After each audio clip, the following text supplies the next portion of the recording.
Well, growing up, I knew a lot of kids in my neighborhood who collected things like baseball cards and comic books and Beanie Babies. I never really got into collecting things, but for a few years, I was saving those year-end issues of Time magazine and People magazine. I really loved those end-of-the-year commemorative issues because I thought there's such a great way to encapsulate a year. It's kind of like a time capsule to remember that year. Now, I know that there are many people in this room today who don't want to remember the year 2017. It's a year that you probably want to forget. And yes, this was a very difficult year for many of us.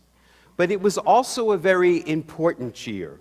It was a year in which many people were able to find their voice and to speak their truth.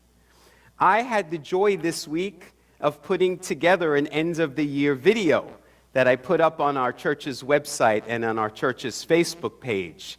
And it is a look back on all of the things that we at Douglas UCC did in 2017. To live out our mission and to speak our truth in the world. Everything from our participating in the Women's March, participating in the People's Climate March, things like Standing Rock Sunday, Gay Pride, the Vigil for Gun Violence, and that's just to name a few things. So before we go cursing the year 2017 and saying good riddance, let us today, on the last day of the year, look back and give thanks for all of the good that we received, for all of the good that we did in the world, and let us today recommit ourselves to being the change we wish to see in the world in the coming year. That is what the Burning Bowl ceremony is all about. For those of you who are experiencing it for the first time, you will find that this very powerful ritual, this end-of-the-year ritual, is very cleansing. And it is also an experience of saying, thank you for the year that was, and now I am open to the new, what the new year will bring. It is a ritual. And I love that the word ritual is part of the word spiritual. A ritual is a rite, R-I-T-E, which connects us with our spirit. And spiritual people throughout history have participated in ceremony and ritual.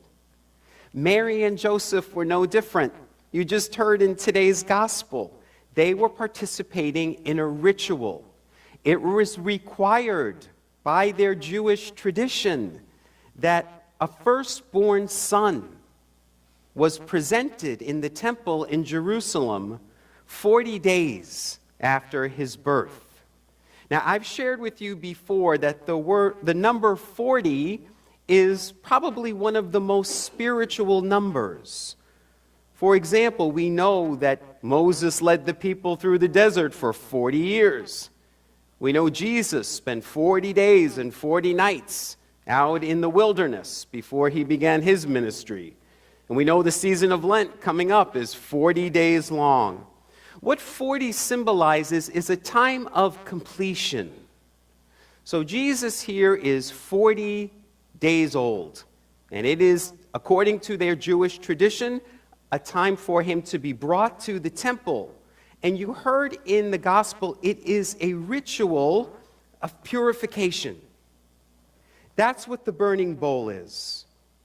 We have completed a year, 365 days, a time of completion, a cycle. And now today we will have this ritual, this ceremony of purification. Notice in the gospel this morning, Mary and Joseph brought 2 pigeons as an offering. There is something that is released, so something new can begin. And notice that once they release their offering, they receive this wonderful blessing from these 2 very holy people, Simeon and Anna, who tell them their child is destined for amazing things. And we hear then that Jesus grew in wisdom after that, and that the favor of the Lord rested upon him. So that was Jesus' infant story, his infant ritual, if you will. Now, many people in this room, when you were infants, you went through a ritual, baptism. And it's a very similar thing to the burning bowl. Baptism is a cleansing, a washing away. And we're doing today with the burning bowl a baptism of sorts. We're baptizing a new baby, the baby New Year. It's the baby New Year's baptism. And what we are doing is we are washing away the old so we can welcome in the new. Now, we do not use water for the burning bowl. If you remember, John the Baptist said, I baptize with water, but there's one who's coming that is going to baptize with fire, with light.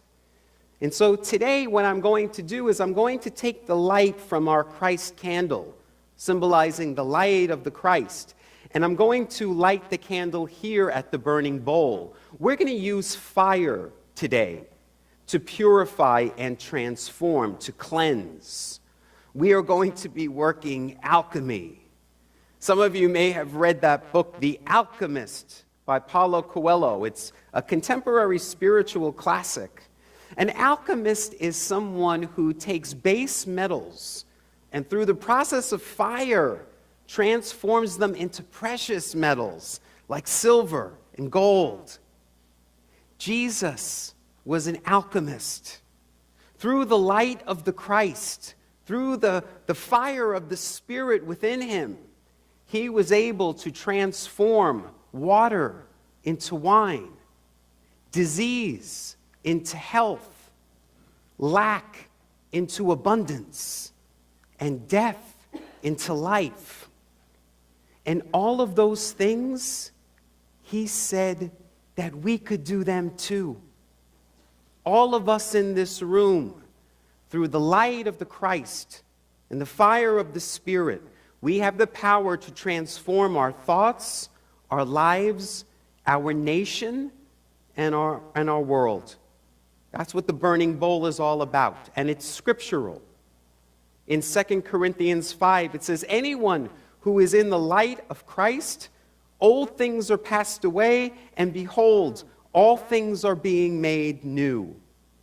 In Ephesians 4, it tells us that we can use our minds and through the power of Spirit transform our lives. We hear something very similar in Romans 12, which says, be ye transformed by the renewing of your mind. And so that's what we're doing today in the burning bowl. We're renewing our minds. We're burning away and cleansing those thoughts, those things that no longer serve us, so we can get rid of the old and welcome in the new. So my question for you this morning is, what is it that is no longer serving you? What are those base metals, those base thoughts, those lower thoughts that you wish to get rid of? Maybe you want to burn away anger, resentment, judgment. Maybe you would like to get rid of thoughts like fear and worry and anxiety and lack. That is what we're doing today in the burning bowl. So, what you're going to find in your pews are tissue paper and pens. There are 6 pieces of tissue paper, and there are pens and pencils in all the pews. And if you don't have any, there are some right at the back windowsill. And what we're going to do is, I'm going to ask you,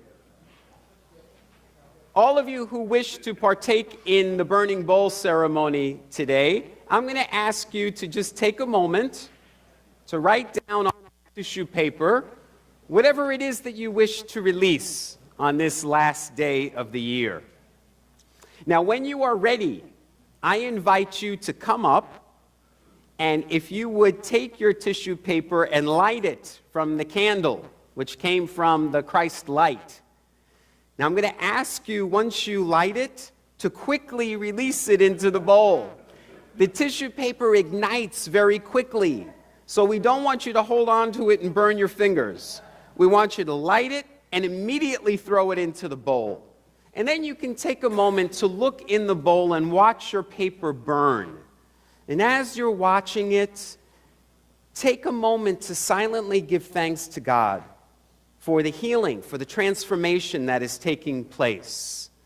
For behold, old things are being passed away, and all things are being made new. Let us begin.